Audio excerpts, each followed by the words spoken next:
Okay, so we've talked a lot about some of your early work and getting the cyanobacterial toxin purification processes established, and you've had a chance to see what we've established here at Beagle, and you know, we have it pretty good in a lot of ways because there are a lot of new technologies. And what are some of the other things you see here that kind of make you think, oh, I wish I could have had that 20 years ago, or that you would like to have adapted when you were doing a lot of the work we're trying to do here?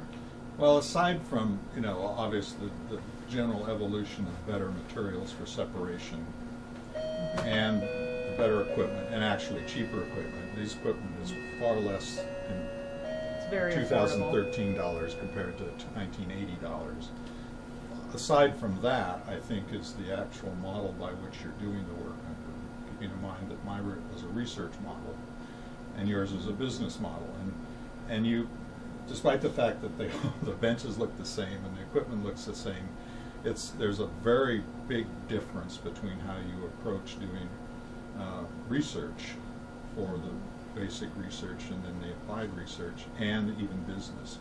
So, you know, basic research, applied research, and then a business model. There's, you know, business model is not even applied research when it comes down to it. So I think that's one of the significant, and I'm not saying that I would wish that, but had I expected to go to a business model, it would have taken, I would have had to step back quite a bit. And I frankly believe that a business model is not, for the most part, is not well developed and maintained within an academic environment.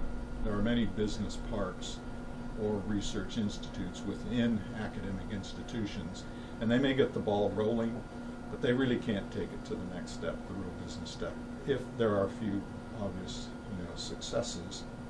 But I think for the most part, that's not the best way to go. So you have the advantage of setting up your equipment and fine-tuning the direction and establishing priorities. You can establish different priorities than I could have in a research model. And I think the other important thing is personnel.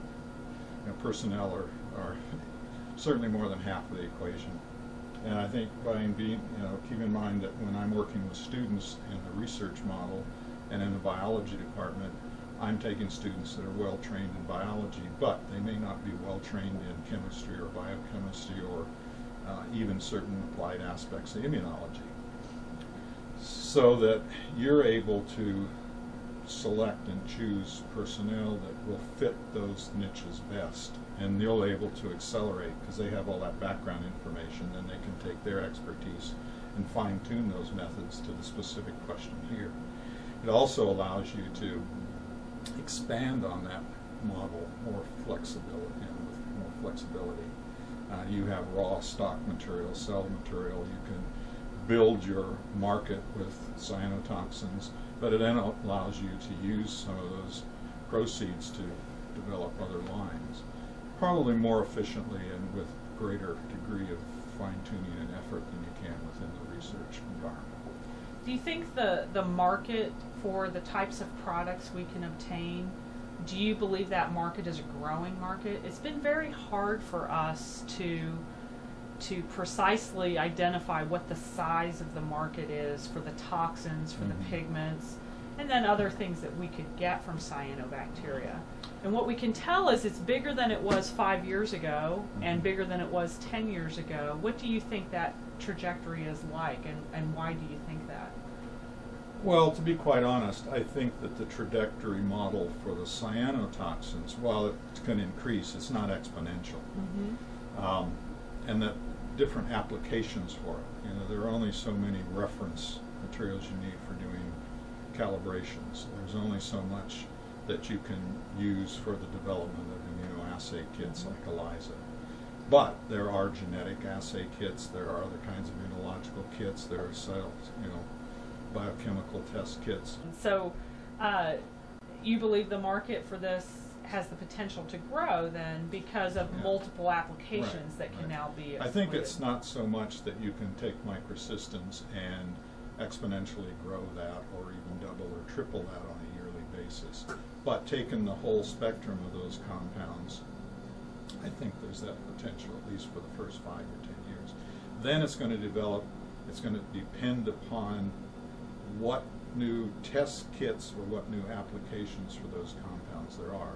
And to a certain degree, I can't even imagine. I can imagine that there is an application in basic cell and molecular research and new, more rapid test kits. But I also think that an understanding of those compounds is going to be investigated more by people, and you'll either be having totally new kinds of potential for the compounds. It's not easy to synthesize those compounds. I don't think that there's going to be competition from synthetic materials like there are for so many of the antibiotics, and things like that can now be synthesized, or pesticide-related compounds that can be synthesized. I don't think you're going to see competition. You're going to be producing these compounds from natural sources. So becoming more efficient at the production and purification of those natural compounds is, of course, a challenge, because then that brings down the price, and then it also allows for the expansion of the applications. So the market's good. It's good to very good.